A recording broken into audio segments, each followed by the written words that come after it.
Folks, today is January 11th, 2022. Coming up on Roland Martin Unfiltered, streaming live on the Black Star Network. President Joe Biden finally gives his full-throated support to ending the filibuster in order to pass voting rights legislation. We will talk about his speech today in Georgia, along with Vice President Kamala Harris.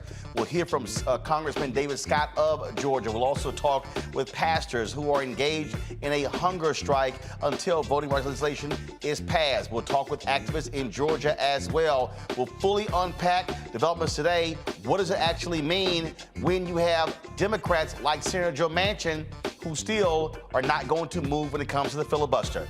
It's time to bring the funk on Roland Martin Unfiltered on the Black Star Network. Let's go. He's got it. Whatever the miss, he's on it. Whatever it is, he's got the scoop, the fact, the find. And when it breaks, he's right on time and it's rolling. Best believe he's knowing. Putting it down from sports to news to politics. With entertainment just for kicks, he's rolling. It's on go, roll, y'all. It's Roland Martin, yeah. Rolling with Roland now. He's funk, he's fresh, he's real, the best, you know he's Roland Martin now.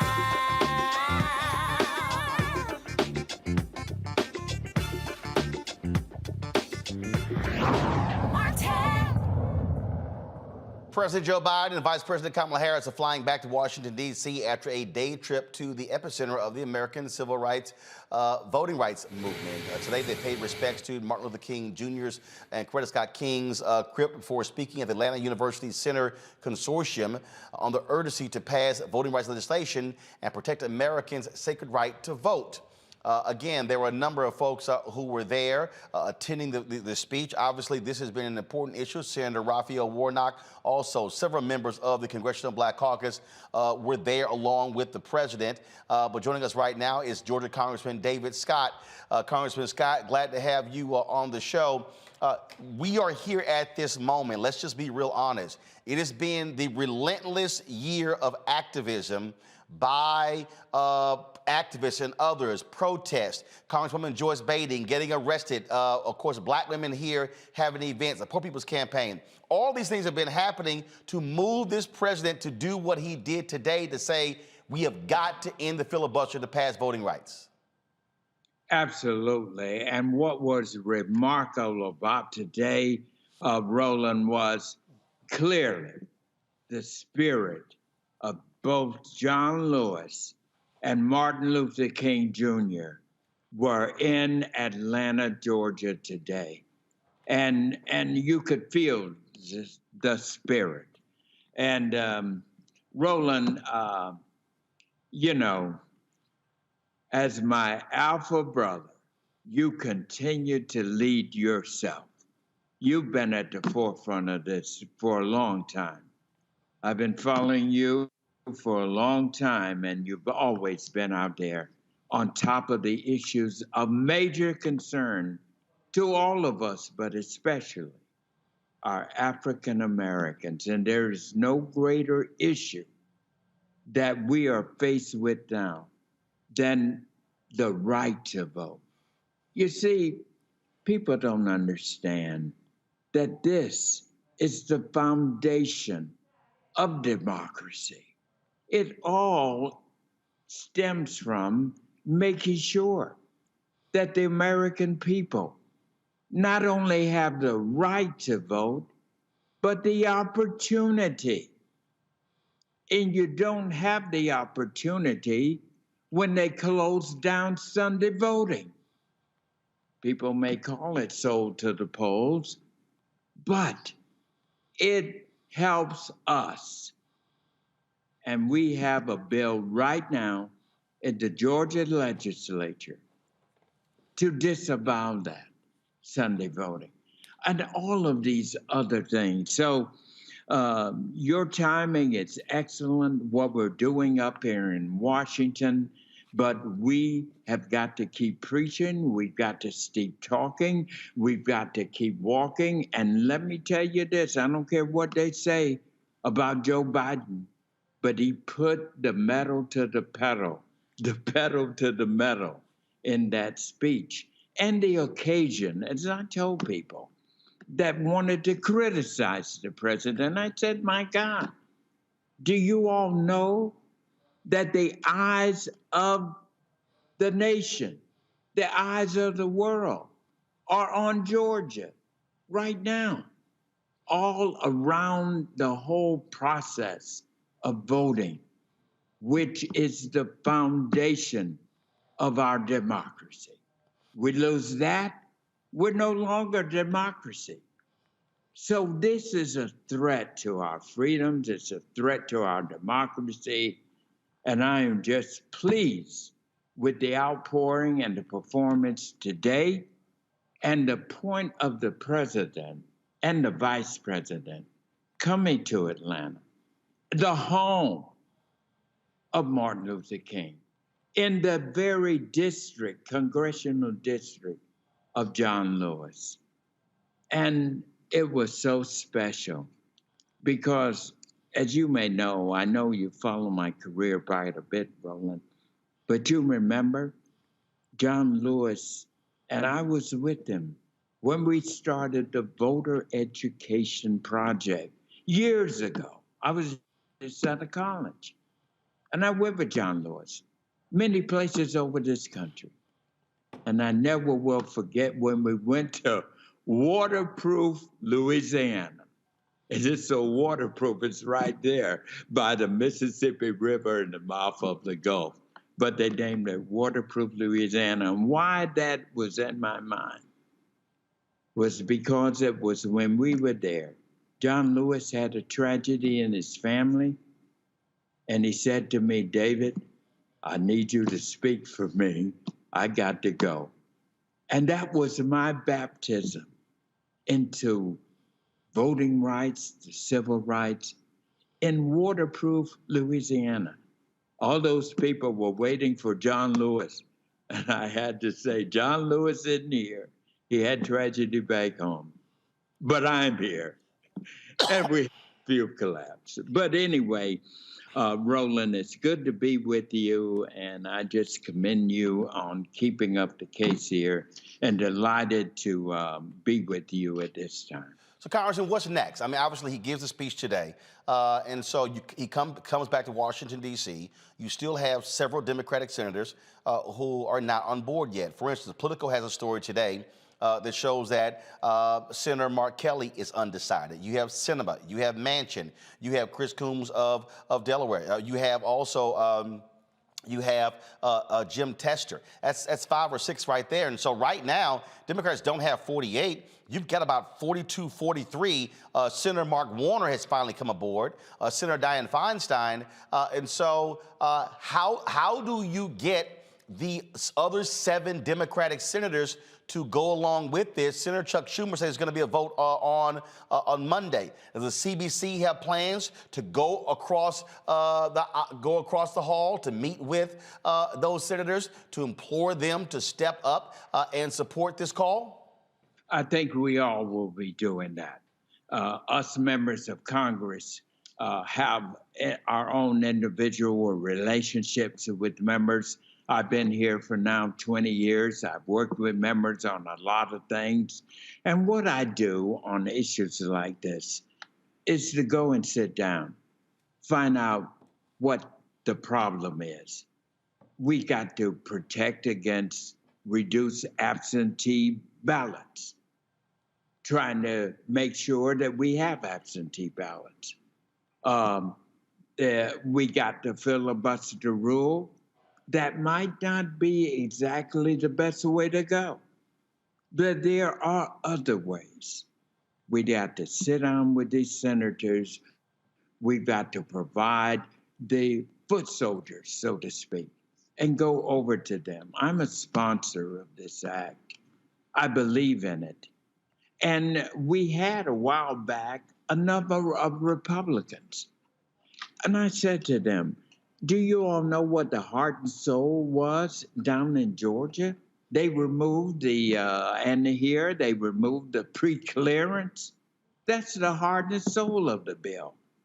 How can you go against that when I can tell you some of the same things that were going on in the South, when John and I were traveling throughout the South with the voter education project, are still going on. They ought to be able to understand their movements like getting rid of Sunday voting to the polls, sold to the polls.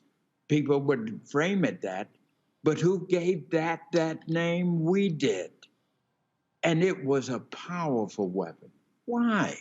That in and of itself points out the evilness of this, wanting to do away with Sunday voting because of sold to the polls. This is wrong. So to get to your question, I don't have any bright answers to this except to keep plowing ahead, to keep moving ahead. Get as much as we can get.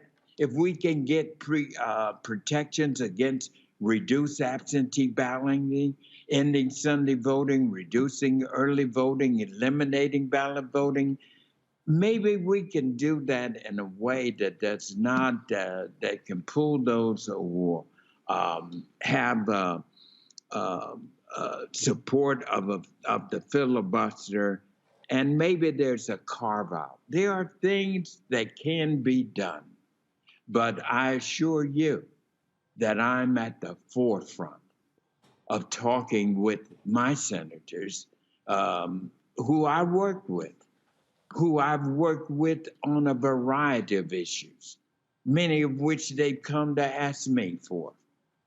And I did that when we had Republicans with us at the very beginning. And I got to find out what has changed here. Right. And so I want your listeners and the people of America to know, hold on, because God is standing by. God has been standing by Black people for a long time, brought us out of slavery, got us to civil rights, got us to voting rights, got us rights that they want to take away. And we've got to stand firm and say, hell no, you're not going to take away our right and opportunities to vote. And then the other thing is, that there are an awful lot of white people who feel this way. Well, and which is why we also need them to raise their voices, because these voting laws don't just impact African Americans, they impact everybody. Congressman David Scott, we appreciate it. We will definitely going to have you back, because we're going to keep pressing this issue until President Biden signs this bill. Keep on it. I appreciate it. Spirit, first of all, servants of all what? We should transcend all. Transcend all. I appreciate it. Thanks a lot. Take care. All right. I want to go to Congresswoman Nikema Williams. She was there in Atlanta today with President Joe Biden and Vice President Kamala Harris. She's about to fly back to D.C. with Vice President Kamala Harris on the Air Force Two. Congresswoman Williams, it was the pressure, as I said to Congressman Scott, it was the pressure over the last year constantly applied to President Biden to come out to support into the filibuster for the purpose of voting. Hey, Roland, I am glad that you and Congressman Scott are having this conversation, because he's exactly right. Activism matters, your advocacy matters, and what we have heard from the advocates on the ground, we saw that reflected on the stage today loud and clear to the entire country, that President Biden is putting the full weight of the White House behind a change in the filibuster, because we know that we're not going to get 10 Republicans that are going to stand on the side of what's fair, just, and right and stand up for democracy. This is not the Republican Party that voted to reauthorize the Voting Rights Act under both President Bush's and President Reagan. This is a Donald Trump's party. And so what we heard today is that when things change, we have to change. And it's time for that filibuster rule to change so that we can stop standing on the side waiting for someone else to give us our rights. And we have the full support of the White House. And I am glad that the conversation was held with the entire country right here in the cradle of the civil rights movement in my congressional district, the seat that was once held by Congressman John Lewis. We had civil rights organizations in the audience. I was standing next to Ambassador Andrew Young, who also represented the same congressional district. And that was a powerful speech and powerful words that I heard coming from the President of the United States today, standing on the side of the advocates who've been demanding a change in the filibuster for over almost a year now. So what is the plan now? Obviously, so he's come out, he's made this speech, but the reality is he has to pull these Democrats across the threshold. And so what is going to be that plan? Senator Chuck Schumer says they're going to be voting on Monday. So how is the president going to get these holdout Democrats, there are anywhere from 5 to 7 of them, to support a filibuster carve-out for voting rights? President Biden and President Harris served in the United States Senate. President Biden has strong relationships there, and he's going to have to lean on those relationships. We have been doing this with legislation all of the entire 117th Congress. And so he's going to have to lean in these next few days to get this done. There's going to be a vote on the 17th. And we know that we're not going to get 10 Republicans to stand with us on this. And so that means that we're going to move forward with the change of the filibuster. And that will only take a simple majority to do. That's 50 votes, with Vice President Harris breaking the tie. President Biden has given us his commitment, his word as a Biden. And that carries a lot of weight with me, because when he has told us that before, he has leaned in and gotten things done. All right. Congresswoman Nikema Williams, we certainly appreciate it. Thanks a lot. Please tell Vice President Kamala Harris I said what's up. Look forward to having her on the show soon. I sure will. All right, then. Thanks, Roland. Thanks so very much. All right, folks. Let's now go to, I want to show you some of what President Biden and Vice President Harris had to say today in Atlanta, and then we'll talk with some pastors who are on a hunger strike until this bill is signed into law. In our lives, in the lives of our nation, life of our nation, there are moments so stark that they divide all that came before and everything that followed. They stop time.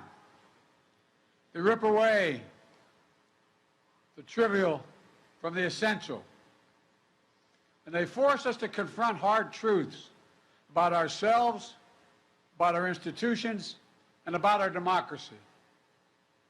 In the words of Scripture, they remind us to hate evil, love good, and establish justice in the gate.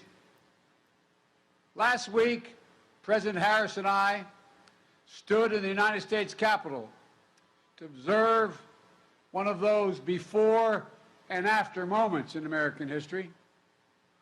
January 6th insurrection on the citadel of our democracy. Today, we come to Atlanta, the cradle of civil rights, to make clear what must come after that dreadful day when a dagger was literally held at the throat of American democracy. We stand on the grounds that connect Clark, Atlanta University, Morehouse College, near Spelman College, the home of generations of advocates, activists, educators, and preachers. Young people, just like the students here, who have done so much to build a better America. We visited the sacred Ebenezer Baptist Church and paused to pray at the crypt of Dr. and Mrs. King and spent time with their family. And here in the district, as was pointed out, represented and reflected the life of beloved friend John Lewis. In their lifetimes, time stopped when a bomb blew up the 16th Street Baptist Church in Birmingham and murdered 4 little girls.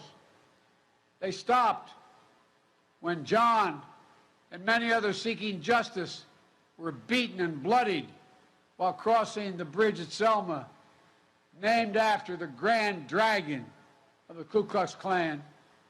They stopped. Time stopped. They forced the country to confront the hard truths and to act to keep the promise of America alive. All right, folks. So we're going to deconstruct this whole speech of President Biden, and we're also going to play some of what Vice President Kamala Harris had to say.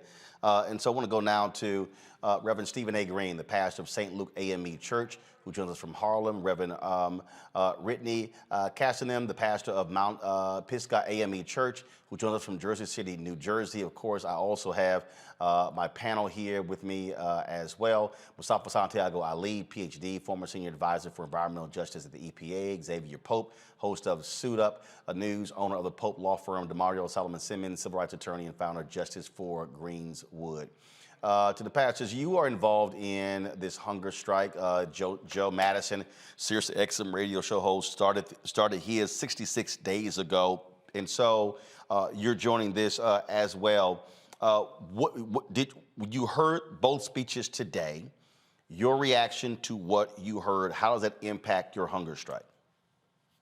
Sure. Thank you, Roland, for having us. I am one of 25 faith leaders with Reverend Castine who are on this hunger strike, and we started a week ago on January the 6th, the date of the violent insurrection that overtook the Capitol. And today is a reckoning moment for the nation as we recognize that we have been waiting for the president to do his job, to speak up, and to stand firm on his commitment to end the filibuster and to have Black people's back. And so now is our time. We're glad to hear the rhetoric from the president, but now it's time for it to be followed up with action, for him to call the senators into the Oval Office and commit them to voting for the John Lewis Voting Rights Act and the Freedom to Vote Act. So although we are inspired, we are not persuaded or dissuaded from our mobilization, and we will continue to hold the line to ensure that the Senate will vote on the For the People Act and the Freedom to Vote Act and the John Lewis Voting Rights Act by Monday, January 17th, the Martin Luther King Jr. Day. Pastor? There we go. We got you. One of the things that I want to state is clearly obvious, and it is that voting in this country, it's not just inconvenient, it's really hard. And one of the things that we've been able to see over the last year or last 18 months is that Republican politicians who've been inspired by our former insurrectionist in chief Donald Trump have made it even harder. And so I'm really proud to be a part of this movement with other faith leaders, other pastors across the country, because I think a few things. I think that the momentum is on our side. I know that the morality is on our side. And I also believe that the mood of the entire country is on our side. And so, I think I agree with Reverend Green, and I also was encouraged by the words of the president, encouraged by the words of the vice president. But now it is clearly time for them both to use all of their power, all of their relationships, all of their effort and energy to get this done on Monday. And the point that we continue to make over and over and over again is that you have to move on it. It has to actually get done. What I said yesterday is President Joe Biden, he's going to have, when he comes back to D.C., he's going to have to call these holdout Democratic senators to the White House, put them across the table, look them in the eye and say, I, as the president, I, as a leader of the Democratic Party, I need you to get this done.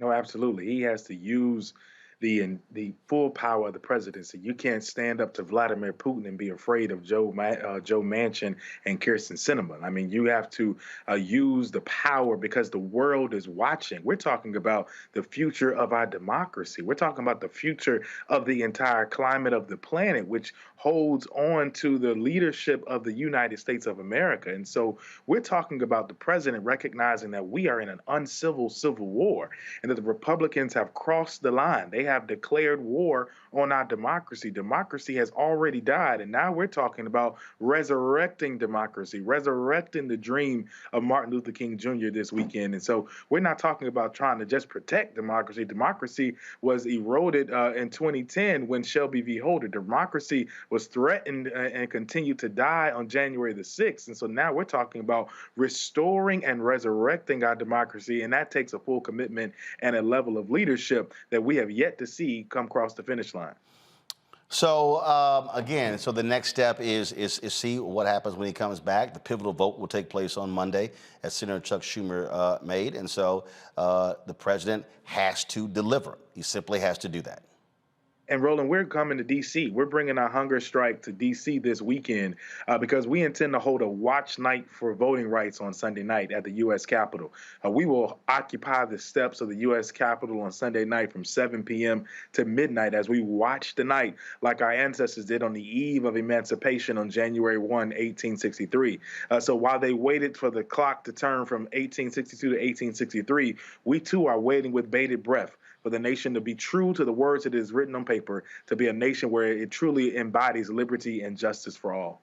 Thank you so much for having me. All right, then, gentlemen, I certainly appreciate it. Thank you so very much as well. I'm going to go to a quick break. When we come back, we'll hear from our panel. We'll also hear more of President Biden's speech along with Vice President Kamala Harris today in Georgia as he finally calls for the end of the filibuster in order to pass voting rights in the United States Senate. You're watching Roland Martin Unfiltered on the Black Star Network.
Time to be smart.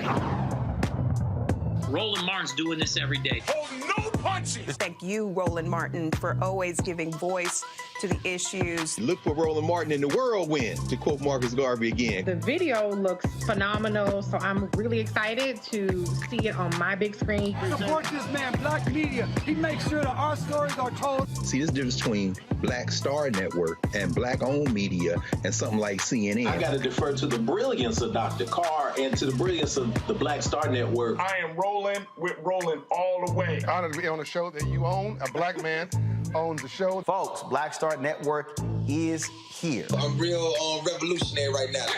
Roland was amazing on there. Stay black. I love y'all. I can't commend you enough about this platform that you've created for us to be able to share who we are, what we're doing in the world, and the impact that we're having. Let's be smart. Bring your eyeballs home. You can't be Black-owned media and be scared. You dig?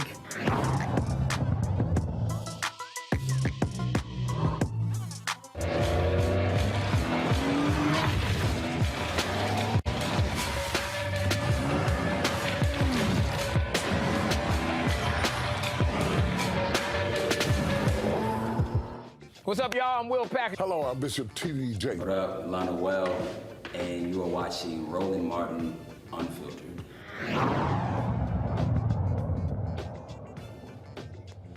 All right, folks, welcome out to Roland Martin Unfiltered on the Black Star Network. We are focused on the speech that President Joe Biden and Vice President Kamala Harris gave today in Georgia. And the reality is he gave this today, finally, a full-throated call to end the filibuster to pass voting rights because of the level of pressure that's been applied.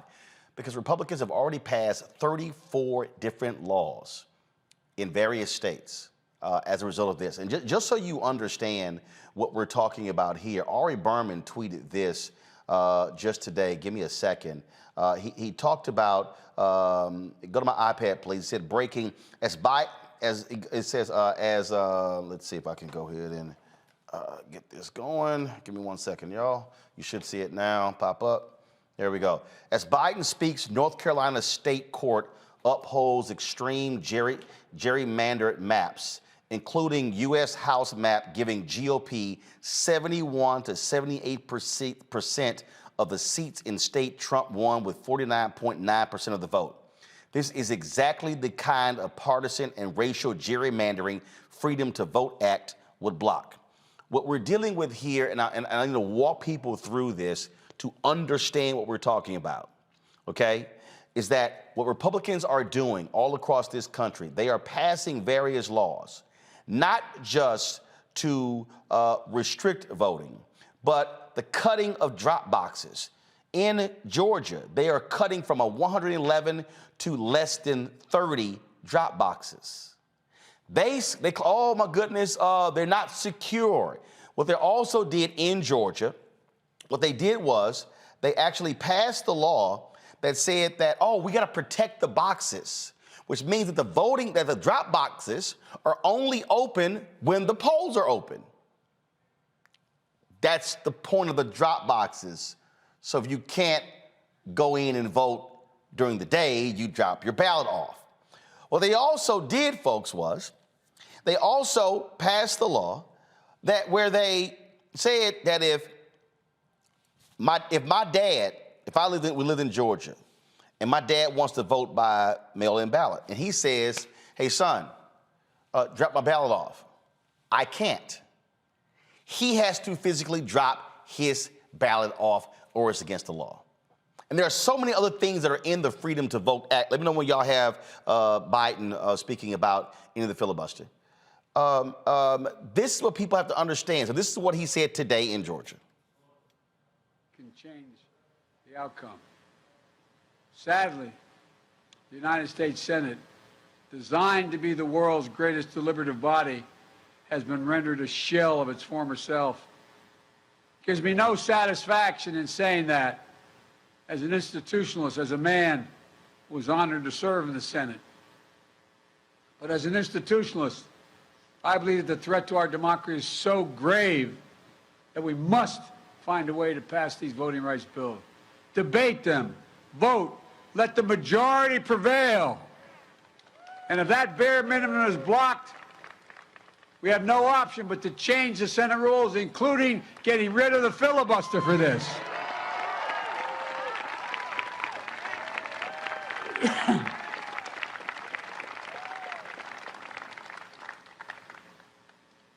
You know, last year, if I'm not mistaken, the filibuster was used 154 times. The filibuster has been used to generate compromise in the past, promote some bipartisanship, but it's also used to obstruct, including especially obstruct civil rights and voting rights. And when it was used, senators traditionally used to have to stand and speak at their desk for however long it took. And sometimes it took hours. And when they sat down, if no one immediately stood up, anyone could call for a vote or the debate ended. But that doesn't happen today. Senators no longer even have to speak one word. Filibuster is not used by Republicans to bring the Senate together, but to pull it further apart. Filibuster is weaponized and abused. While the state legislative assaults on voting rights is simple, all you need in your House and Senate is a pure majority. In the United States Senate, it takes a supermajority, 60 votes, even to get a vote, instead of 50 to protect the right to vote. State legislators can pass anti-voting laws with simple majorities. If they can do that, then the United States Senate should be able to protect voting rights by a simple majority. Today, I'm making it clear, to protect our democracy, I support changing the Senate rules, whichever way they need to be changed to prevent a minority of senators from blocking action on voting rights. When it comes to protecting majority rule in America, the majority should rule in the United States Senate. I make this announcement with careful deliberation, recognizing the fundamental right to vote is a right from which all other rights flow. And I make it with an appeal to my Republican colleagues, to those Republicans who believe in the rule of law, restore the bipartisan tradition of voting rights.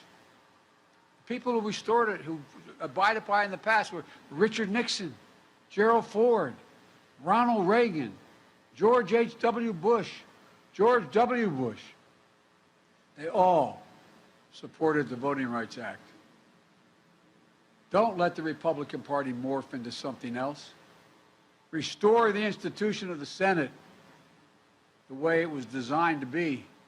Senate rules were just changed to raise the debt ceiling so we wouldn't renege on our debt for the first time in our history, prevent an economic crisis.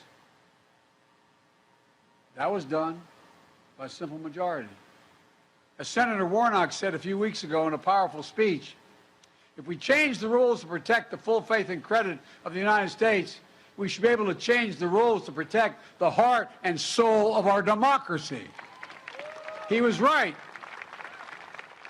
In the days that followed John Lewis's death, there was an outpouring of praise and support across the political spectrum. But as we stand here today, it isn't enough just to praise his memory. We must translate eulogy into action. We need to follow John Lewis's footsteps. We need to support the bill in his name. Just a few days ago, we talked about, up in the Congress and the White House, the event coming up shortly to celebrate Dr. King's birthday. And Americans of all stripes will praise him for the content of his character. But as Dr. King's family said before, it's not enough to praise their father. They even said, on this holiday, don't celebrate his birthday unless you're willing to support what he lived for and what he died for. The next few days, when these bills come to a vote, will mark a turning point in this nation's history. We will choose. The issue is, will we choose democracy over autocracy, light over shadows, justice over injustice? I know where I stand. I will not yield. I will not flinch. I will defend the right to vote, our democracy against all enemies, foreign and, yes, domestic. And the question is, where will the institution of the United States Senate stand? Every senator, Democrat, Republican, and Independent, will have to declare where they stand, not just for the moment, but for the ages. Will you stand against voter suppression? Yes or no? That's the question they'll answer. Will you stand against election subversion? Yes or no? Will you stand for democracy? Yes or no? There's one thing every senator, every American should remember. History has never been kind to those who've sided with voter suppression over voters' rights. And it'll even be less kind for those who side with election subversion. So I ask every elected official in America, how do you want to be remembered? At consequential moments in history, they present a choice. Do you want to be on the side of Dr. King or George Wallace? Do you want to be on the side of John Lewis or Bull Connor? Do you want to be on the side of Abraham Lincoln or Jefferson Davis? This is the moment to decide, to defend our elections, to defend our democracy. And if you do that, you will not be alone. That's because the struggle to protect voting rights has never been born by one group alone. We saw freedom riders of every race, leaders of every faith marching arm in arm, and yes, Democrats and Republicans in Congress of the United States and in the presidency. I did not live the struggles of Douglas, Tubman, King, Lewis, Goodman, Cheney, Swerner, countless others, known and unknown. I did not walk in the shoes of generations of students who walked these grounds, but I walked other grounds because I'm so damn old I was there as well.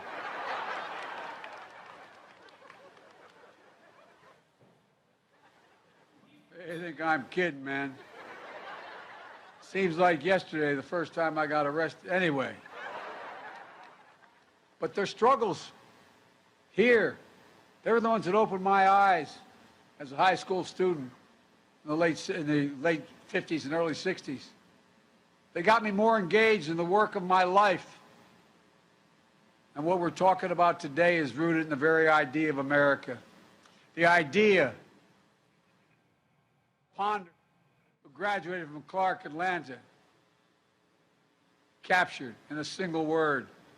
She was a teacher and a librarian who was also an unyielding champion of voting rights.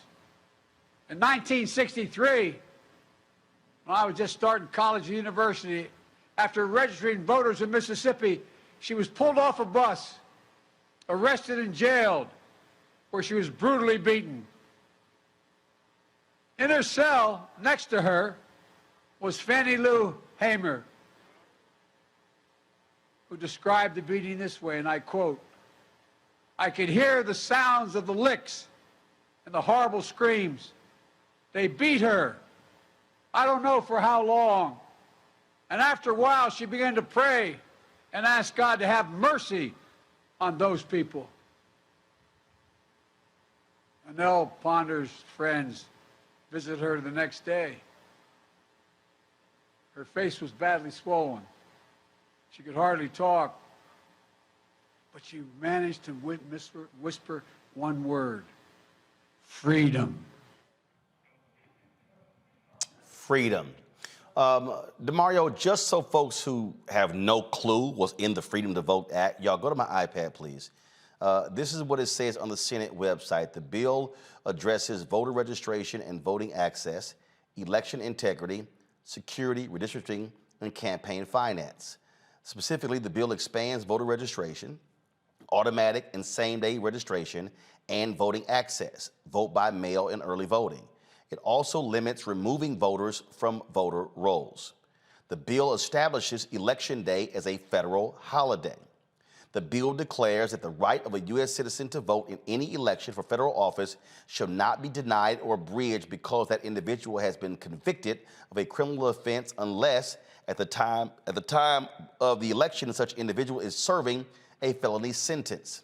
The bill establishes certain federal criminal offenses related to voting. In particular, the bill establishes a new criminal offense for conduct or attempted conduct to corruptly hinder, interfere with, or prevent another person from registering to vote or helping someone register to vote.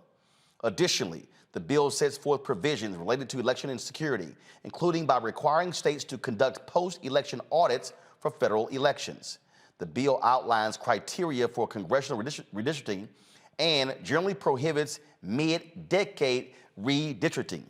The bill outlines criteria for congressional redistricting and generally prohibits mid-decade redistricting. Now, I love this here, y'all. This is the next one. Listen, the bill addresses campaign finance, including by expanding the prohibition on campaign spending by foreign nationals, requiring additional disclosure of campaign-related fundraising and spending, and requiring additional disclaimers regarding certain political advertising, and establishing an alternative campaign funding system for certain federal offices. DeMario, the reason Republicans are so dead set against ending the filibuster, and the reason why these 50 Democrats had better wake up, is because of what I said earlier with the Ari Berman tweet.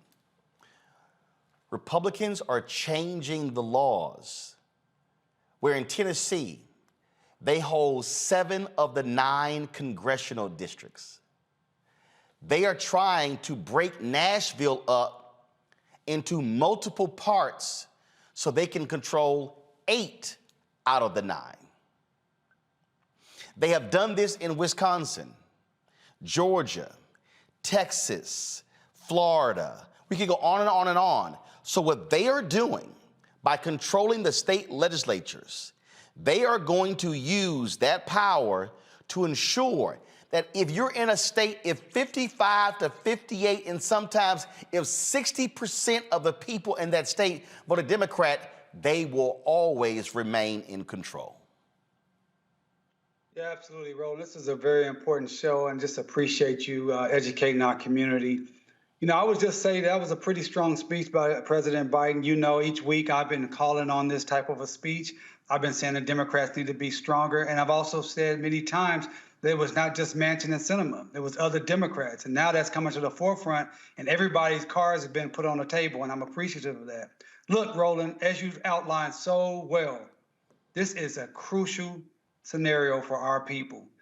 If this does not happen, the Republicans, who we know are against Black people, they're against truth, they're against justice, they're against equity, they will submit themselves as the ruling party for generations to come. They will get a majority in the House, and it will be almost impossible for it to be broken based upon how they gerrymandered everything. Every possible tool that the president can use, and I'm not the president. I don't know what the tools are. I'm not the vice president. I don't know what the tools are. But whatever tool they have to go all in right now. And I like your idea, Roland, of calling those Democratic senators over one by one and talking to them, and then coming out and telling the media what they discussed and where are they on their commitment. So this is crucial for us as a people, not as Democrats, but as Black people, because we know the Republicans do not care about us. They want to subjugate us. They want to discriminate against us, and they don't care about the wrong side of history. All they care about is power, wealth, and access, period.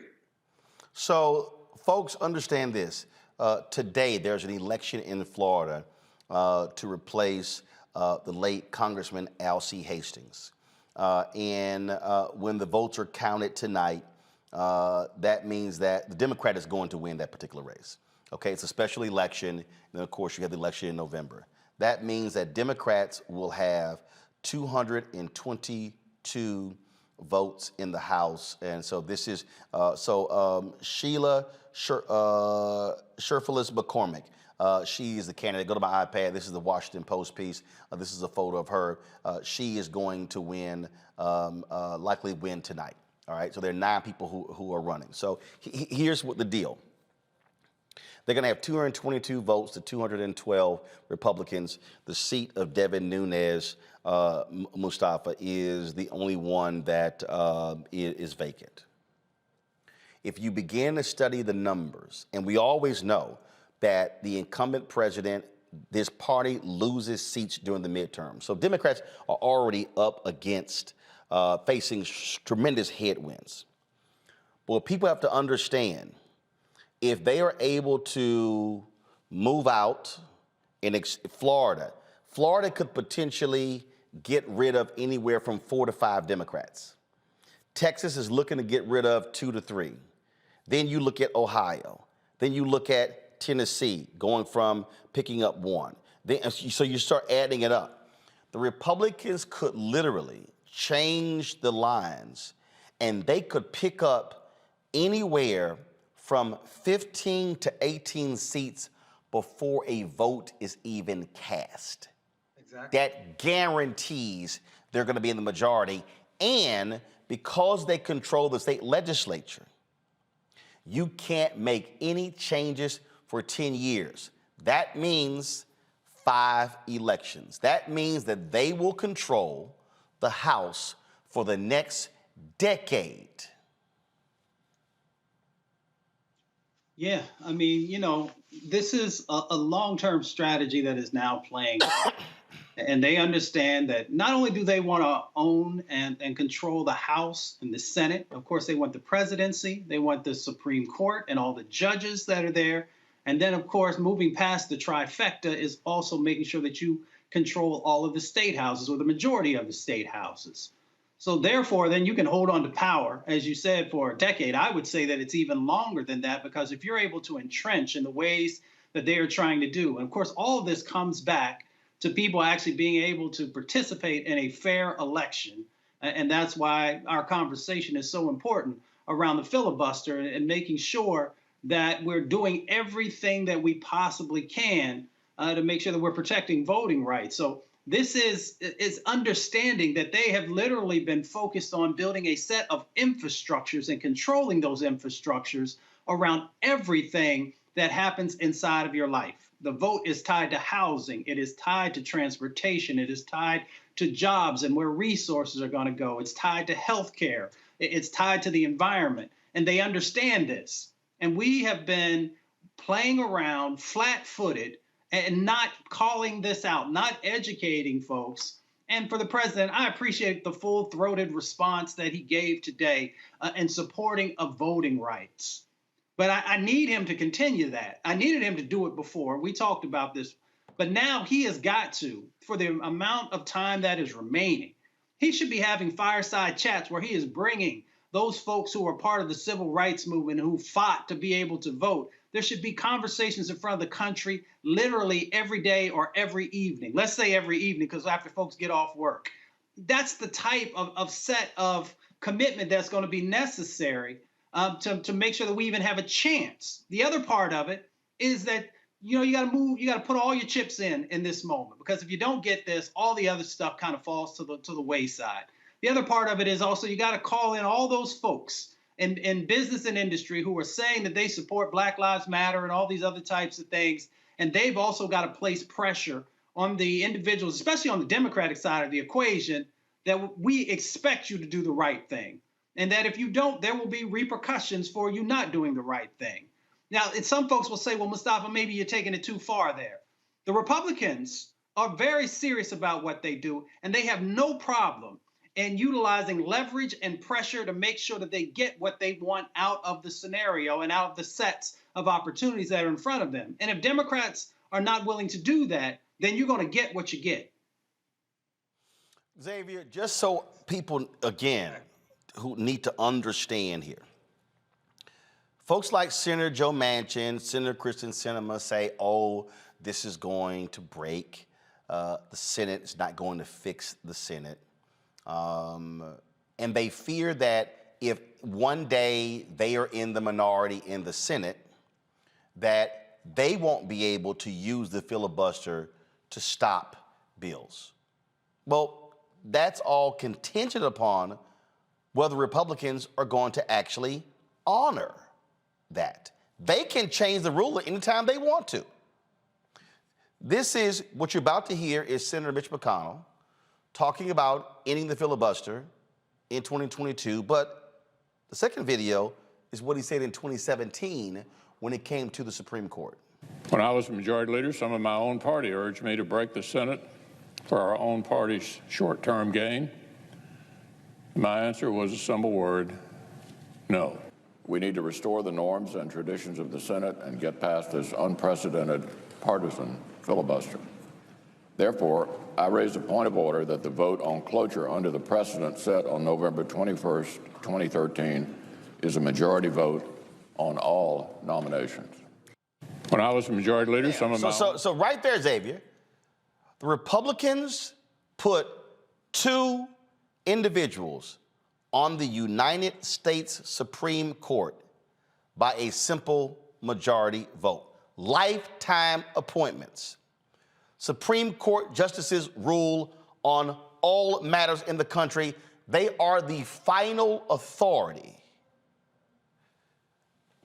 So if you're Democrats, you're putting yourself in a situation where you may never be in control of the House or the Senate, and you're trying to protect something that you actually supported just a couple of weeks ago to raise the debt ceiling. Roland, until this nation recognizes we can't center what we do based on white conservative Republicans and the racist animus that is bubbling in the country, we won't be able to move forward. And the fear that the Democrats have had over a segment of the population that they couldn't win and waited for a year to act, when the Republicans, when they know they have the rules on their side, they're going to act. When they have the position in their power, they're going to act. They're going to manipulate whatever rules they need to be able to do to be able to make sure they are implementing their plan, which is a long-term strategy, by the way. The response that you're seeing from the Republicans now, they're just part of that strategy. That's part of them making sure that they're pushing, kicking the can down the road, getting the Democrats to stall and to go further along in the process so that we get close to the election and nothing happens. This is what they want. They're seeing the fruits of their labor. When after the election, Republican state legislatures went right to work passing voter laws that restrict the right to vote. Wait. Passed laws by simple majority. Go ahead. Yes. So the Democrats they're playing on defense based on threats that the Republicans might make, Roland, when they have to be able to be steadfast about a strategy from the very outset. What the Republicans doing, they're just basically legalizing 1-6, and they're making it acceptable. Even Ted Cruz took back and apologized for calling 1-6ers terrorists. And then you have now Ted Cruz calling any attempts to protect voting rights Jim Crow 2.0. How dare you, Ted Cruz, when what your party is doing is the embodiment of what Jim Crow 2.0 is. And they are now taking on the footsteps of Martin Luther King's birthday and turning that around and flipping the narrative as if they are the oppressed, insulting our intelligence and trying to cripple our democracy in the process. Folks, here's some of what Vice President Kamala Harris had to say today in Atlanta. Reached the United States Capitol, the President of the United States and I spoke from its hallowed halls, and we made clear, we swore to preserve, protect, and defend the Constitution of the United States. And we will. We will fight. We will fight to safeguard our democracy. We will fight to secure our most fundamental freedom, the freedom to vote. And that is why we have come to Atlanta today, to the cradle of the civil rights movement, to the district that was represented by the great Congressman John Lewis, on the eve of the birthday of Reverend Dr. Martin Luther King Jr. More than 55 years ago, men, women, and children marched from Selma to Montgomery to demand the ballot. And when they arrived at the state capitol in Alabama, Dr. King decried what he called normalcy. The normalcy, the complacency that was denying people the freedom to vote. The only normalcy anyone should accept, Dr. King said, is the normalcy of justice. And his words resonate today.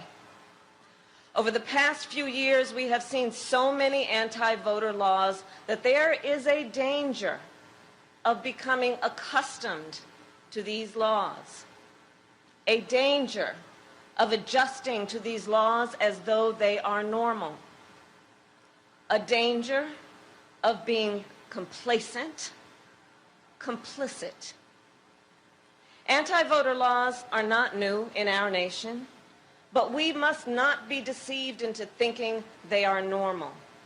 We must not be deceived into thinking a law that makes it more difficult for students to vote is normal.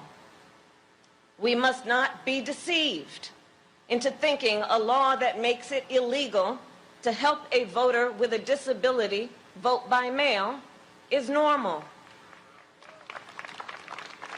There is nothing normal about a law that makes it illegal to pass out water or food to people standing in long voting lines. And this is what the Georgia Coalition for the People's Agenda tweeted on yesterday.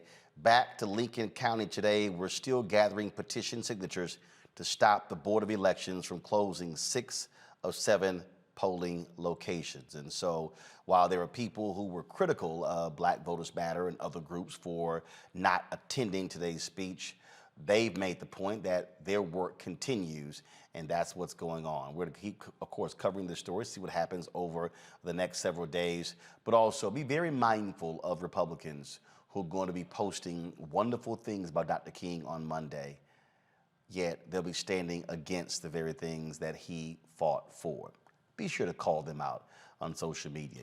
Gotta go to a break. When we come back, Black Girls Code, an organization that has gotten lots of attention over the last several years for their work. Now they're getting a different level of attention with the decision to oust the CEO. She'll join us next to explain what is going on. You're watching Roland Martin Unfiltered on the Black Star Network.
ain't just about hurting black folk. Right. We got to deal with it. It's injustice. It's wrong.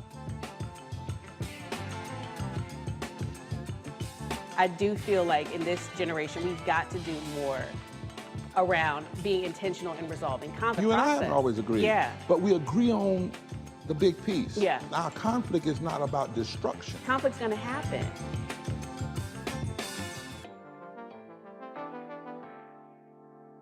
How y'all doing? It's your favorite funny girl, Amanda Seals. Hi, I'm Anthony Brown from Anthony Brown and Group Therapy. What up, Lana Well, and you are watching Roland Martin Unfiltered.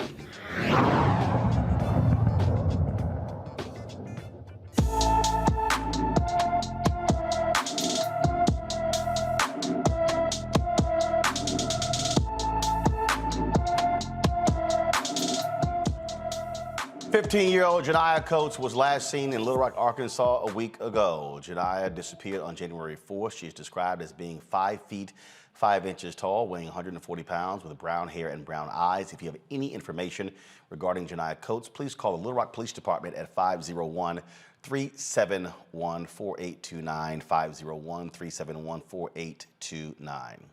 Folks, last month, the founder and CEO of Black Girls Code, Kimberly Bryant, an organization dedicated to educating and empowering young women in technology, tweeted this press release. So it's 3 days before Christmas, and you wake up to discover the organization you created and built from the ground up has been taken away by a rogue board with no notification. Now, the board announced that she was being replaced for several reasons, but they also talked about what was described, we see reports as toxic workplace culture. Well, she joins us right now from San Francisco. Glad to have you on the show, Kimberly. So it has been 3 weeks or so since you posted that particular tweet. Where does it stand? Are you suspended? Have you been fired? Have you been replaced? What's going on? Roland, thank you so much for having me on the show today. And I did want to correct for the record that I'm on a paid leave or suspension. I haven't been ousted. I'm still I'll always be the founder, but I'm still the CEO of Black Girls Code, although there is an interim executive director who is running the organizational work in my absence, pending this investigation that, to my knowledge, has yet to be started. So how did we get to this point? What happened? Roland, that's a great question. I would say that, we got to this point in a few ways. You've been a longtime supporter of BGC and the work that we do. We've been teaching girls of color from underrepresented communities about computer science and technology for the past 10 years. So since 2011 and to this very day. Over the last 2 years, however, we experienced this period of really rapid growth. So coming into 2020, like many other organizations, we were kind of shocked, if you will, to have to go into a totally different space of how we do our work due to the pandemic that began at the beginning of March. We went through this transformation, if you will, where we took all of the classes and workshops we used to do in person, we pivoted to a virtual model, and as a result, we had our best year in over 10 years. We reached over 10,000 students. We reached girls and individuals, boys and girls, women and men from all over the world, but we also experienced this period of hypergrowth. So what I mean by that is we came into 2020 with an organization of about maybe 7 or 8 individuals, ended with a little bit over 20 individuals at the end of 2020, as well as coming into 2020 with gross revenues or net revenues, if you will, of a little under $2 million to ending 2020 with net revenue of about $40 million, slightly under $40 million. So the organization was really in this period of both rapid growth from all this revenue and support that we, as so many other social justice organizations, received in the wake of George Floyd's killing. And we also grew our work and started to experience a bit of turmoil, if you will, in a culture that's trying to adjust from being a really small grassroots organization to a very large, heavily resourced one.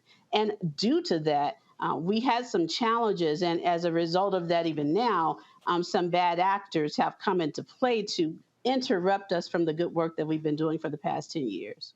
TechCrunch posted this on December 27th, that the Black Girls Code Board of Directors said they formed a special committee to review and evaluate complaints made by current and former employees about Bryant's conduct. The board formed a special committee to review the complaints and placed you on administrative leave. There's a comment here from Heather Hiles, who's the interim board chair, where it says that that the board has a fiduciary responsibility to protect the organization and the well-being of its staff. I can confirm that the recent activities are a result of following through in that responsibility. Were there any complaints from folks that were brought to you, that were brought to HR, anything that came to you before this action was taken? One of the things that I have said before, which, this all started to unfold on December 21st, and to this date, I have not been told by any member of the board, from any board president or any board member, what exactly it is that this investigation is focusing on. Like, I have not been asked, I have not been told, I have not given a statement to the board, nor have they told me why there is a need for an investigation of me. So you've been on leave for 3 weeks and have no idea why? No idea why. As I mentioned, we experienced this period of hyper growth, as well as we had some employee turmoils and issues in the middle of the year that we as an organization started to address. So we hired an external culture strategist, Carla Monterosa from Brava Partners. We hired her to do an employee cultural pulse survey to understand what's some of the things that were happening in this very multi-generational diverse workforce that we were building. We hired another organization, a consultant, Agility Consultants, to come in and do a salary and compensation study for our team so that we could raise our equity level, because as I said, we grew and we wanted to be able to compensate our team accordingly to the growth that we experienced. So we just finished that compensation study with really a clear pathway of what our compensation policy will be now into the future at the end of December. We brought in an executive coach to work with myself as well as the new members of senior leadership and our executive team. So we have been doing the work to address these issues as we grew this high growth organization with very little support from anyone else, internally on our board of directors. So to be hit with this at the end of, this period of both growth and where we were really doing the work as a leadership team to make sure that we build equity in our organization is the most, I want to say challenging, but it's really, really disappointing, because when a person brings in a board, that statement is right. You bring in a board to actually help support the mission and the work. And it's unfortunate at times when organizations, especially Black organizations and Black-led organizations, don't receive that support internally to get through the growing pains. And that's really what I want to build in the future for other Black women founders and other women in leadership like myself, because there's still a gap, evidently, and I am the example of it here, of how we as women in leadership are sometimes not supported, and certainly not given the grace to fail and get back up again and keep moving forward with our missions. So what's next? I mean, obviously, you said you haven't had, no one has said anything to you. You have no idea. All right, what's next? Your guess in terms of what's next in terms of this situation is I'm still waiting. What I'm here to do is to support getting through a fair and unbiased investigation that gets to the facts. You know, there could be many truths, but I believe, because I'm an engineer, there's one set of facts. And I would like to see this issue resolved as quickly as possible, so both the organization and myself can focus on this work that we started back in 2011. You yourself have supported, and so many others in our community, and because we need to do this work to support our girls. For me, this future is really about driving this conversation of when Black women lead. These are the sometimes unnecessary fruits of our journeys and our pathways. And I want to build more equity and advocacy in my work in the future, and have an even greater impact than we have done with Black Girls Code to date, by really focusing on how we support Black women in leadership roles, how we give them access to mental health support, because this ordeal for me as a mother who founded this organization for my daughter, who found out this unfortunate news on my mother's birthday, it has been traumatic. And I want this to not happen to other women like me in leadership roles. And so I want to build resources to support their mental health journeys. And also, last but most importantly, funnel their endeavors for the girls that have been a part of our program and other Black women, really give them the tangible resources so it doesn't take 10 years to get to the point that Black Girls Code did. And then you finally have the resources to actually do this work, and you get it, and it takes so much of a struggle to get there. So I really want to dedicate this next generation of the work that I'm going to do with my mission to focus on that type of work and advocacy for other Black women. I would encourage folks to follow this story. I have had a community of founders and supporters create a website for me on WeSupportKimberly.org. There's a letter of support there. I encourage people to sign it. I encourage people to continue to support organizations like Black Girls Code, but also to look at how do we uplift, help, and give voices and support to other women like me who have experienced some of these similar things. So go to WeSupportKimberly.org for that, or follow me on any of my social media. It's the number 6 in GEMS, and watch this space. All right. Kimberly, we appreciate it. Thank you so very much. Thank you, sir. Appreciate you, Roland. All right, folks. The first woman to be elected as the mayor of New Orleans has begun her second term. LaToya Cantrell was sworn in Monday as the city's 51st mayor. She thanked the citizens of New Orleans for giving her another chance to lead the Big Easy. I am grateful to be here with you on today, but I am deeply grateful to begin a second term as the city of New Orleans. You all have ensured that I have another 4 years, but we have another 4 years. Another 4 years to go. And you know what? 4 years ago, we made history when you elected me as the first woman mayor to lead this great city. Thank you again for entrusting me with the honor of leading our city. You have placed your confidence in me and in my vision for just how great we can be. Cantrell's first term was plagued with issues that caused economic hardship for the city. She had to contend with hurricanes and, like everyone else, COVID. Folks, speaking of first in Louisiana, last month Susan Hudson defeated the 17-year incumbent Orleans Parish Sheriff Marlon Guzman in a runoff election to make history by becoming the first black woman elected sheriff in the state of Louisiana. She joins us now on Roland Martin Unfiltered. Sheriff, how you doing? I'm well, Roland. Thank you so much for having me. Glad to have you here. We were supposed to have you last week, but the death of Sidney Poitier caused us to have to change our whole news cycle. But certainly glad to have you back. So, all right. So you now the top cop in the county. What's your plan? We ran on a simple platform. We're going to take better care of those who are incarcerated. We're going to take better care of those who are working in the jail. And we're going to listen to our community and be accountable to them for every dollar that we spent and every action that we take. And so that's what I plan to do. Very simple formula. So in terms of, most people obviously don't understand when you talk about the sheriff's responsibility. You got the city, of course, but then you talk about the county, you have different responsibilities. How many different cities in Orleans Parish are you responsible for? Or how many, I'm sorry, the areas, I'm sorry. So how wide of an area? There's only the city of New Orleans within Orleans Parish. So the sheriff runs the Orleans Parish Jail, serves some process, provides security at the courthouses, and then also enacts and runs some types of seizures and sales.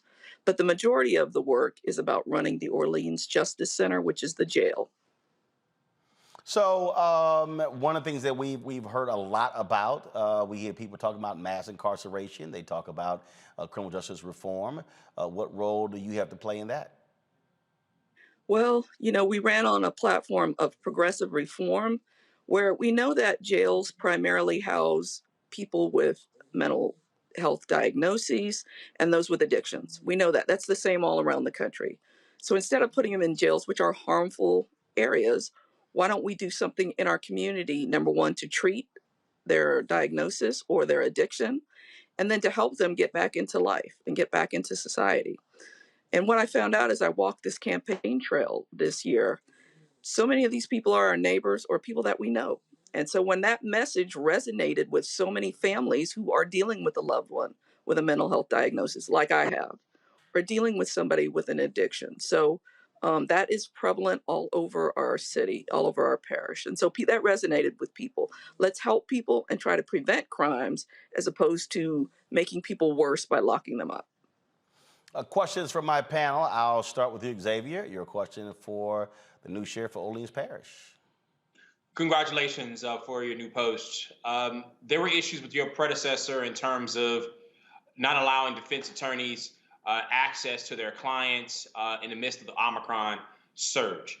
As someone who just was in court last week, tipping on a social justice issue, trying to get people out that should not be there locally here in Chicago, and seeing some of the COVID issues, how are you addressing some of the exacerbation of the issues of jails now with COVID and some of the quarantining issues and not being able to show up to court, potentially being quarantined, and some of the litany of issues that face those that are frankly afraid with their health and for their freedom? Yeah, well, first of all, thank you for the congratulations. But what I found on this campaign trail in dealing with other actors in the criminal justice system is that we all have to work together, especially with COVID. We have to follow the science. We have to listen to the experts about how to be safe. But we've got to start conducting some business because there are people sitting in jail who've sat here a while. We have not had trials. It's difficult for defense attorneys to get access to their clients. And we are a little short-staffed as well. So we all have to be more efficient in how we handle our business and transact our business and conduct trials. But we got to get the trials moving again. And we've got to get folks either through their trials and then on to the penitentiary, or if they win their cases, then they get to go free. But we've got to stop holding people here, and we've got to get the business of the courts moving again. And we've got to work together to do that. And I've pledged to do that with all the other actors in the system. Mustafa. Sheriff Hudson, congratulations. I actually lived in New Orleans for a little while. I'm curious, you mentioned the additional support that you're giving around mental health. And we know that building trust inside of communities has been something in relationship to law enforcement that there's a lot of work that needs to happen. I'm just curious, are there additional things that you plan on implementing to help to build that trust? Yeah, in our city, in the parish, which is a group that we want to do something different. So I was the independent police monitor monitoring the New Orleans Police Department before I left that job to run for sheriff. And one of the things we worked on is starting at how we feed people into the system. And that is with how the police respond to calls for service. And so we looked at how many calls there were for mental health crises. And there were a number of them. And so why can't we have alternative responders for that? So we're not feeding people into the jail. And then let's have places for them to be treated when they need custodial care or when they need to be in a bed. And then let's have follow-up care. Let's not just drop them after that, like after they leave the jail or after they leave a hospital bed. We've got to have that continuity of care from start to finish. We know that we have to do that as a city, and we started working on a game plan for that. And so one of those things is also to make sure that we don't house people in the jail. And the sheriff that I beat, Marlon Gusman, wanted to build a mental health jail. I did not want to do that. And I think that is one of the main reasons that I did win. I said we need to take that funding and have diversion centers and treatment centers instead of building a jail so that we can treat our community, help people, keep them out of the jail, which again only harms them, and then allow people to have, good lives and return to living in this city, which is an amazing city to live in. All right, DeMario.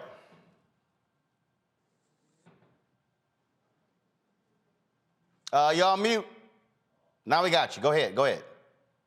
Sheriff, it's really good to talk to you. Congratulations. I feel like we met a couple of years ago during a National Bar Association conference down in New Orleans a couple of years ago. We had your office and I think the police chief come over and talk to some of the lawyers. So I'm really excited about your position. I do a lot of work here in Oklahoma against jails. I sue jails often, particularly the Oklahoma County Jail. Oklahoma City is one of the worst in the nation. So I was very inspired and happy to hear you talk about treating those inmates with more dignity, because as you know, these are pretrial detainees, meaning they have not, in most cases, been convicted of a crime.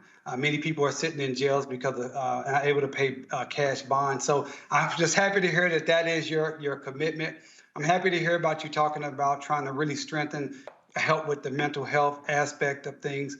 What I would like to know from you, and I know you've already thought about this, is how do you get to the entrenched culture of anti-reforms that are going to be down, not at your leadership level, but down within the rank and file? That's what we see so often in my civil rights work, is that many times people like you with the good heart want to be progressive, but they find it very difficult to get to the rank and file to really do what's necessary to turn that culture from the culture that you don't want it to be. Yeah. First of all, thank you again for the congratulations tomorrow. And please don't sue me at any point as I go forward. But I am a person. I am a Christian, a good person, but don't get it twisted. I'm not a pushover. I've had to monitor the police for 17 years and stand toe to toe with them, criticize them, and make reforms. So I'm pretty tough. But what we know is that we have to recruit differently. We have to train differently, and we have to value employees doing something different. So it's not the warrior mentality anymore. We are caregivers in the jail, and we have to get them to understand that. But we have a low morale here because folks here that work in the jail were not paid well, not trained well, not treated well. They didn't have a fair promotion system, a fair way of making sure that they could, just be incentivized to do better. And so we're changing all that. So we hope that those changes that we're going to make that make it a more fair system for them, that train them better. People love to be trained and love to have tools to do their job. This is what I promised them. And so that's why so many of them voted for me. And that's why so many of them got their families to vote for me, because there's a new day on the horizon for them. One of the main, 3 tenets of my campaign were We take better care of those in custody. We take better care of those who work there, and we listen to our community. They heard that message. All right, then. Well, certainly good luck in your new endeavor. Again, I'm sure when we roll through New Orleans for Essence, our paths will cross. I got you. I All look right. forward. Sheriff Hudson, thanks a lot. Thank you. Good night. All right, folks. Got to go to a break. When we come back, more Roland Martin Unfiltered right here on the Black Star Network.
Black Star Network is here.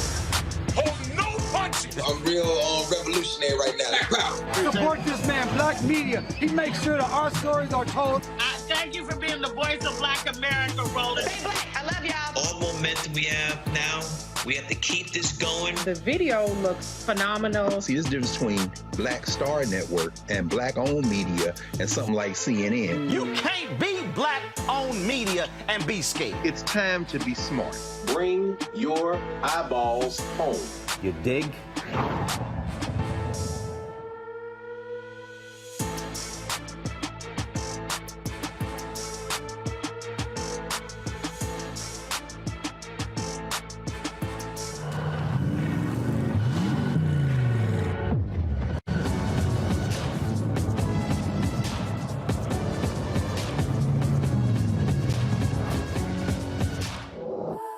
I'm Chrisette Michelle. Hi, I'm Chaley Rose, and you're watching Roland Martin Unfiltered.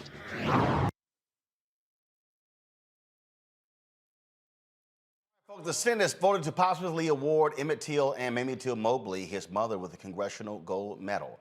Lawmakers voted unanimously on the bill. Republican Senator Richard Burr sponsored the bill. The Congressional Gold Medal is an award bestowed by the United States Congress. It is the highest expression of national appreciation for distinguished achievements and contributions by individuals or institutions. There's no word when the official ceremony will take place. You know, here's the deal with what's very interesting, DeMario. They will vote unanimously to award the Congressional Gold Medal to Emmett Till and his mother, Mamie Till Mobley. But they will not say a word to Senator Rand Paul, who blocked the anti-lynching bill. So you're awarding Congressional Gold Medal to the late Emmett Till and the late Mamie Till Mobley, but you actually won't pass an anti-lynching bill, and the brother was lynched. You know, Roland, this just reminds me of what we were dealing with here in Tulsa during the centennial for the Tulsa Race Massacre, where they wanted to plant trees, they wanted to put benches out, they wanted to have graffiti art, but they didn't ever want to cut the check for reparations and to repair the harm for people like my client, Hughes Van Ellis, who turned 101 today. Shout out to Hughes Van Ellis, one of the 3 living survivors of the Tulsa Race Massacre. We're tired of symbolism. You know, I don't know if the Till family asked for this, so I don't want to disparage them if this is something that they wanted. But as a national black folks nationwide, this is a slap in the face. You vote for a symbol of a medal, but you won't vote for the Emmett Till lynching act, and the fact that we're even having to talk about trying to get a lynching act in 2022 is, I'm laughing because it's not funny. It's not a funny laugh. So this symbolism is something that I'm very fed up with. I don't appreciate it. And I think it's just another way to show that these people are not serious about our rights and our dignity. And just so people need to understand something here, Xavier, I just want y'all to see this headline.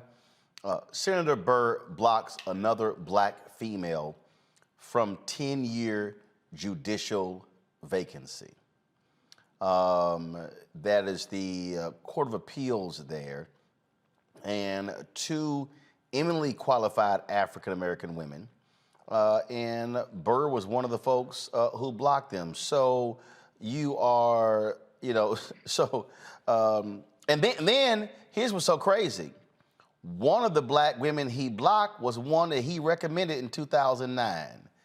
So I'm sorry, I'm not impressed, Senator Burr. Can I just say one other quick thing? I'm sorry, go ahead, Xavier. I just wanted to just say quickly that this is just that he would have blocked her in 2009. It was politically expedient in 2009. What we see now is the open racist way that the Republicans are advancing upon this democracy, the way they are putting forth their politics. They've had these policies and the way they approach race and power for a long time. But now they have an open window, and they're looking at their populace and their base of supporters and saying, maybe convince a certain certain number of white people to look at it and say, oh, we have the numbers, we're the majority population, and eventually they can convince enough to go along to continue to push their agendas and keep them in power. So now it's politically expedient for him to turn around and go against a decision that he was for just only a few years ago. So that's what we're seeing rolling right now. And Mustafa, this is from PolitiFact, where Burr reveled in being responsible for the longest judicial vacancy in history, a seat on the federal district court serving Eastern North Carolina.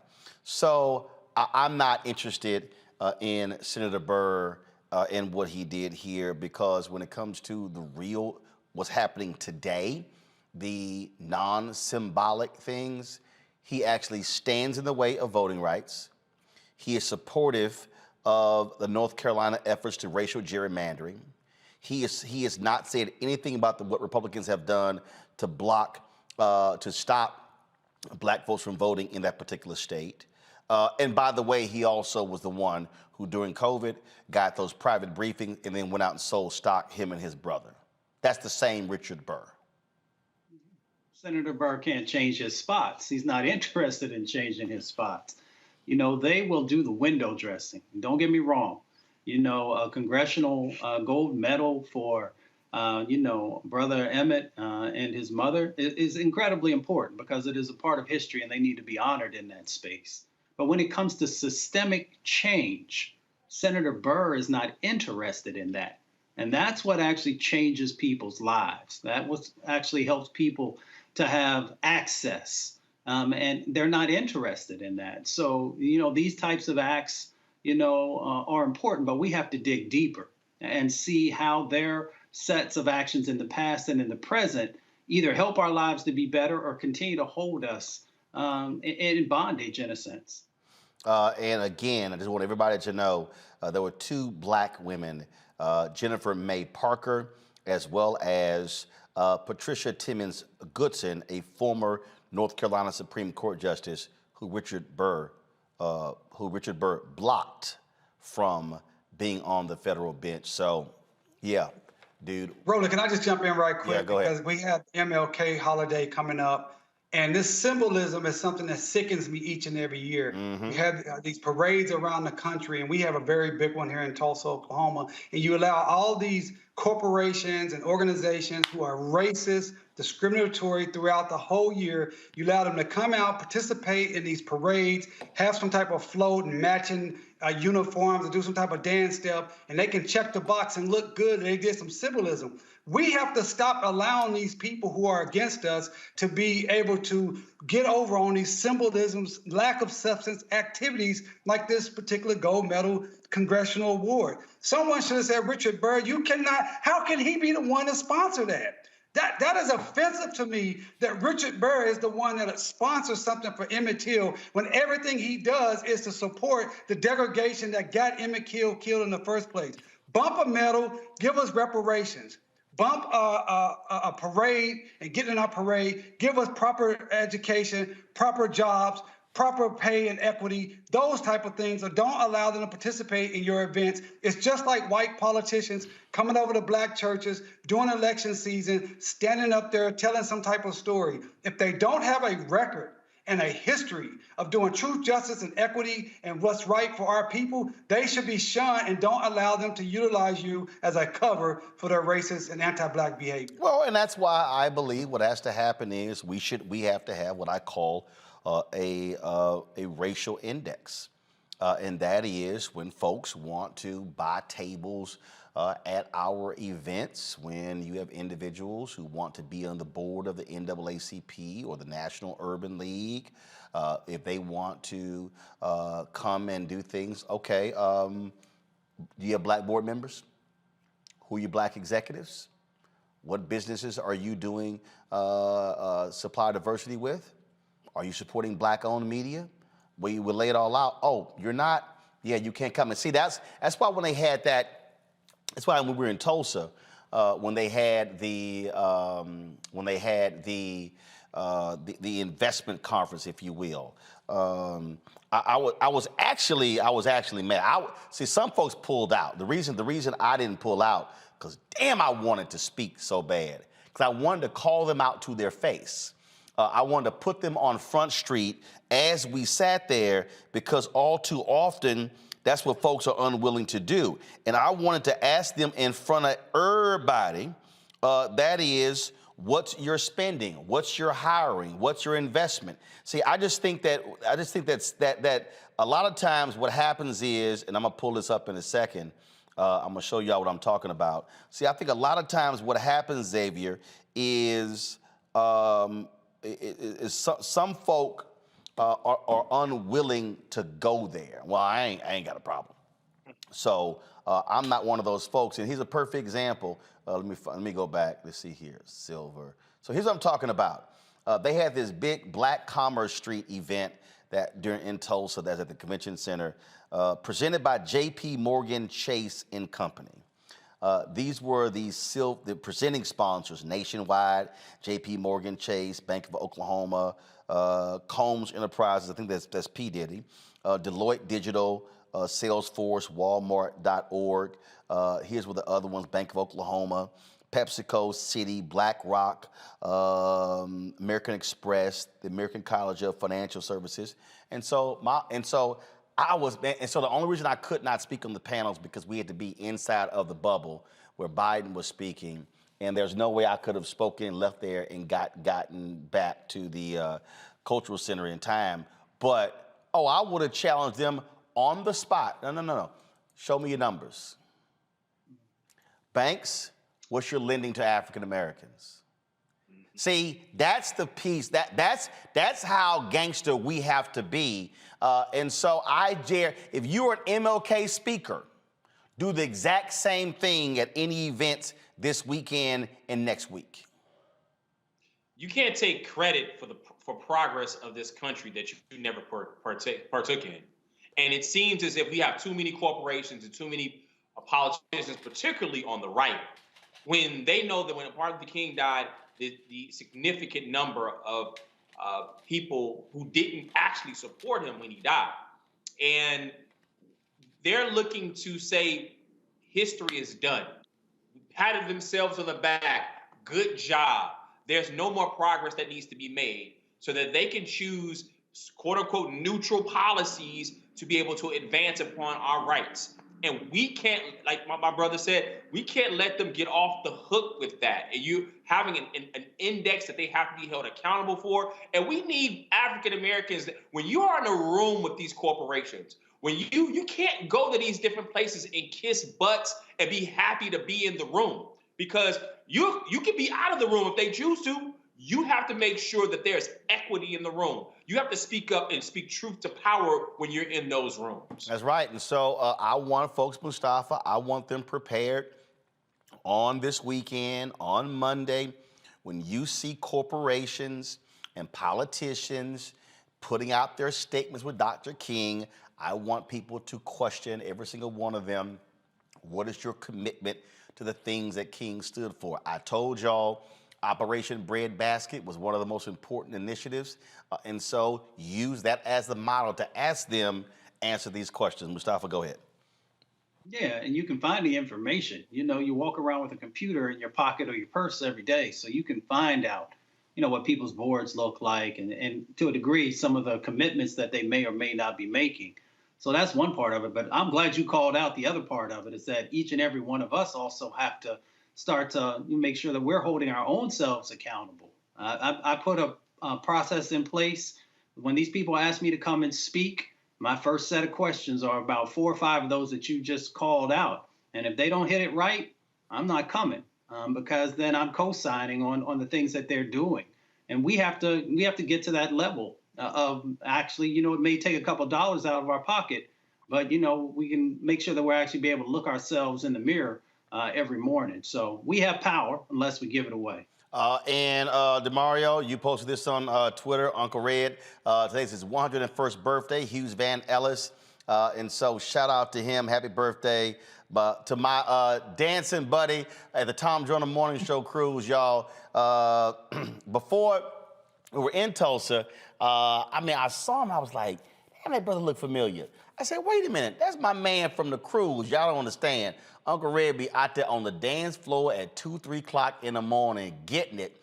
And so when I saw him, man, don't let that wheelchair fool you, y'all. Trust me, we're on the Joyner cruise. He's on the dance floor at 2 or 3, 4, 5 women surrounding Uncle Red. He always rolling deep. But he's always having a good time. And so definitely let him know tomorrow that I said happy birthday on this day. I will. He told me to tell you hello. The whole family told me to tell you hello. And Roland, like you said, he went on a cruise earlier, a couple months ago. He just got back from West Africa. He spent Christmas in Detroit and Atlanta. The guy has never stopped. He's never stopping for justice. He told me to tell the nation that he's 101 years old. He's waited over 100 years for justice for what happened to he and his family and the community here in Tulsa. And he wants to see justice and reparations for Greenwood. He wants it now, and he wants to be able to move forward with his case. So he's going to be real happy when he sees this video, Roland, because you know he's a big fan of yours. Indeed. And matter of fact, I'm gonna find a video of him dancing on the cruise, and I'm gonna show it on the show tomorrow. So I'm gonna go through my archives and find that. Y'all, real quick before I go to a break and we go to our Black-owned business segment sponsored by Verizon. The name of the off-duty officer accused of killing an unarmed man in North Carolina has been released. The Cumberland County Sheriff's Office identified the deputy as Jeffrey Hash. Hash shot and killed 37-year-old Jason Walker after he alleged that Walker ran into traffic and jumped on the moving vehicle that the sheriff's deputy was driving. Hash is on paid administrative leave. On the second day of protest, Fayetteville City Council voted to ask the Department of Justice to become involved in the case. And so we're going to continue to follow that, see what happens next. All right, folks, got to go to a break. When we come back, we'll talk with the owner of a black virtual mall. That's right, in our Marketplace segment brought to you by Verizon. You're watching Roland Martin Unfiltered on the Black Star Network.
how some carriers give you so little for your older busted phone you just end up living with it? I don't think so. Verizon lets you trade in your broken phone for a shiny new one. You break it, we upgrade it. You dunk it, doggy bone it, slam it, wham it, strawberry jam it. We upgrade it. Get a 5G phone on us with select plans. Every customer, current, new, or business. Because everyone deserves better. And with plans starting at just $35, better costs less than you think.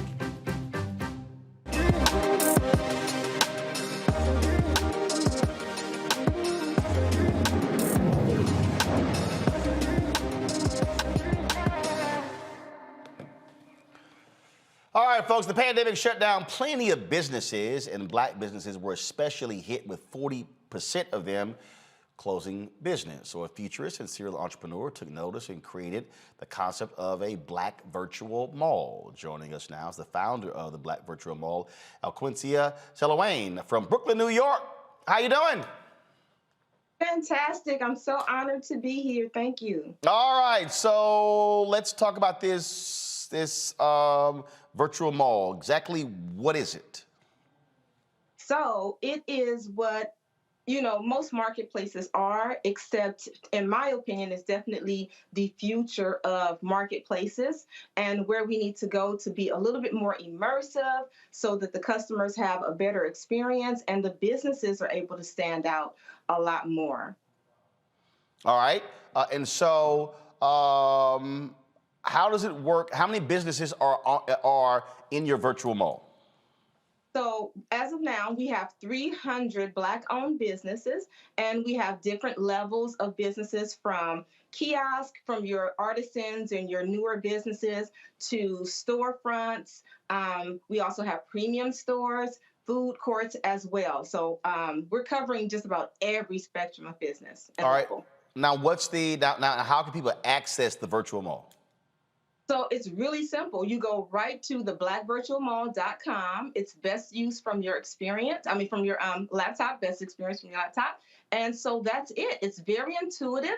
As soon as you get there, you'll see the virtual environment. You just click the screen and the navigation is that simple. Everything is just very intuitive. Click. You'll see the signage everywhere. And then you're able to go and see the booths that we have with all of the branding from the different businesses. You can click onto the booths and actually access them that way. Or there's a navigation panel right there below. All right, so all right, so y'all, I want y'all to come back to me and I want you to go to my iPad. So I see this right here, so I'm gonna tap that, and then it's gonna take me in. So I have, so obviously that's a video that explains what the mall is. And so let me go through here. So you see the top up here, folks. Let me increase it. You see browse each floor, shop by category, apply for a space, food court, movie theater, meet our merchants, lounge, lobby, information desk, all those things that you will see in a mall. Okay, all right, so let's go to the movie theater auditorium. Click here to enjoy free, entertaining and educational content. So we click that, and all right, so if you want to watch these things, so basically you're able to buy these items, buy something to watch. These are actually free items. So I offer some courses that I have. You can watch the course for free, but this one in particular, if you wanted to download the ebook for the course, you'd be able to buy that. But you can see the course completely for free. Got it. Okay, cool. So we hit play. So let's say we go back. All right, let's just do this here. Okay. Lobby, you can click. All right, so let's go to the food court. All right, let's see here. Say it again. This is one of the favorites. The food court actually gets so much traffic. One of my favorites is at the top to the left. So if you click there, if you go back right to the top to the left, there's We Shuckin' and Jivin'. And what I like that we do here differently is you're able to, if you have a video or a promo, you're able to greet your customer in a way that you typically don't get to in any other platform. So if you click that video right there, she has a promo video. So you can get a sense of who she is. All right, so let's do that. Hold on 1 second. Mm-hmm. Audio, guys. I want some real good food to eat. I want shucking and jiving, shucking and jiving. I want shucking and jiving, shucking and jiving. I want shucking and jiving. Well, I know I got what you want. I know you like that jive shrimp. My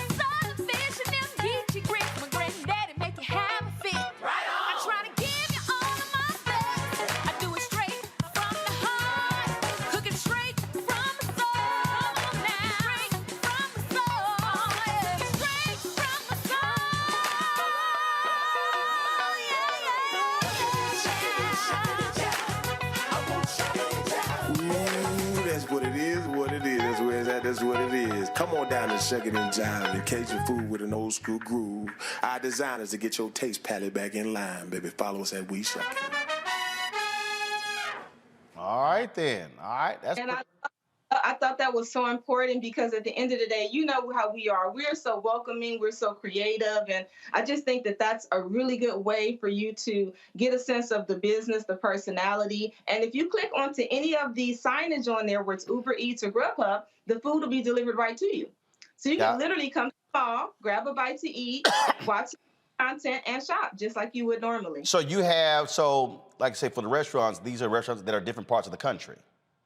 Yes, yes. Got it. And so you'll see that's a DC, and we're adding another floor too. So we're really looking for Black-owned restaurants. So if you're watching, please email us or go to jointheblackvirtualmall.com so we can cover all the nation. Questions from our panelists. Mustafa Xavier had to go. Mustafa, go. Quincy, this is really amazing what you got going on. I'm curious, and I'm into technology. Will you be eventually moving to the metaverse in the whole crypto world that so many folks are now paying attention to? Well, I'm happy for all of the awareness to virtual reality metaverse has brought forth, but my focus right now is actually putting into reality. So a lot of those things are very futuristic, and as you know, they require equipment like Oculus glasses and things like that, which are expensive. That's a $300 piece of equipment. I wanted to create something where all of my users can use. It's very simple. There's no additional equipment needed or anything. And as we move forward, if they are to extend those glasses out to the world, or they make it more affordable, then yeah, I would focus on that. But right now, my main goal is hitting my target audience, which largely can't afford $300 Oculus glasses, so. Well, trust me, folk been trying to get me to take crypto. I'm like, no, I like cash. DeMario. Man, that was absolutely impressive. I am really impressed with that. I don't really have a question. I want to get more information. I just think that was just one of the dopest things I've seen, in the way that you can go and say shucking and jive. Like, I'm a vegan, as everybody knows on the show. But I was just so impressed by you could go there, press the button, see the video. It was such a great commercial, very professional. Congratulations. I mean, how did you come up with it? Are you a technical background? Is that your background? And do you do other projects besides this, obviously, important labor of love? Right, thank you. So I actually do have an app development company. I'm not techie as most people. I'm really my background is in customer service. My background is really into psychology and consumer behavior. So what I like to do is, take the tech approach, but still make it as user friendly. Because a lot of times we get so specced out and teched out on spec, you forget that it's for everyday users to enjoy. So I wanted to give us that virtual environment, but keep it what we already know that's relative. And so, yes, I do have first generation app development company, and those are DIY apps specifically for businesses. And I am creating now the Black Virtual Convention Center. And that will be a space where you can rent out for 10 days and host your virtual conference. So you'll have an auditorium, you'll have a vendor hall if you want to have vendors come out. You'll also have a private lounge. You'll have everything that you need to have an extraordinary conference, including replay days and a concession stand. So you'll actually be able to have vendors at your virtual conference that serve food, just like in the food court, and have a full-blown virtual experience. All right. And that launches in March. All right, then. Well, certainly congratulations on the launch of your virtual mall. It's a great idea, and folks, go check it, theblackvirtualmall.com. Thanks a lot. Thank you. All right, then. Top of the show, we started talking about the speeches today by President Joe Biden and Vice President Kamala Harris today in Georgia when it comes to voting rights. We're going to close the show out with this here. Mustafa and DeMario, again, what do you think are the next? Okay, DeMario just left. Okay, Mustafa, you get to close it out then. Mustafa, what do you think are the next steps? The president is going to have to continue to engage with folks and to highlight, why and how these issues are so important. I think, again, we're going to have to also make sure that those business leaders who say that they stand with the president, that they're also leveraging power. And then each and every one of us. And as we said before, it is going to take a multiracial set of folks actually reaching out and putting pressure on those Democrats to do the right thing. And then we'll still have work to do even after that. All right, then. Well, look, folks, that's it for us. We certainly appreciate all of you for watching today's show. We want y'all to support what we do. Please download our Black Star Network app. Of course, you can the Apple phone, Android phone, Apple TV, Roku TV. Of course, again, Apple phone, Android phone, Roku TV, Android TV, Amazon Fire, Xbox One, Samsung Smart TV, all the good stuff. You want to support what we do, please join our Bring the Funk fan club. Cash App is $RM Unfiltered. PayPal is RMartin Unfiltered. Venmo.com is RM Unfiltered. Then, of course, Zelle is Roland at RolandSMartin.com, Roland at RolandMartinUnfiltered.com. And so we want y'all to, again, continue to support what we do. And please, again, Cash App, again, your dollars make it possible for us to do what we do. $RM Unfiltered, PayPal, RMartin Unfiltered, Venmo is RM Unfiltered, Zelle is Roland at RolandSMartin.com. And so we'll close it out with these cool Air Force Ones. I got this at the YouTube Black concert in Atlanta, where they customized those for me. And that's the only one of a kind. That's it. Only one pair exists. Maybe I'll auction them one day. All right, folks, I'll see y'all tomorrow right here on Roland Martin Unfiltered on the Black Star Network. Holla!